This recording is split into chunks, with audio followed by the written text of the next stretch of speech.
আজকের ভিডিওটি আমি শুরু করলাম আমার রান্না বান্নার কাজ দিয়ে। বিয়ের রান্না বান্না আমরা এখানে বিয়ের আয়োজন করছি।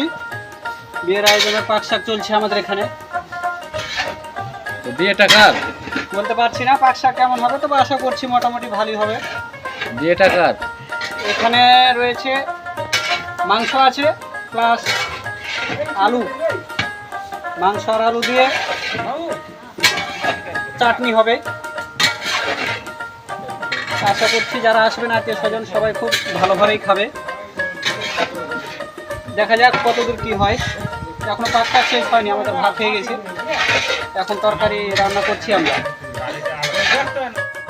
সামনে দাঁড়িয়ে রয়েছে আমার ছোট্ট ছেলে।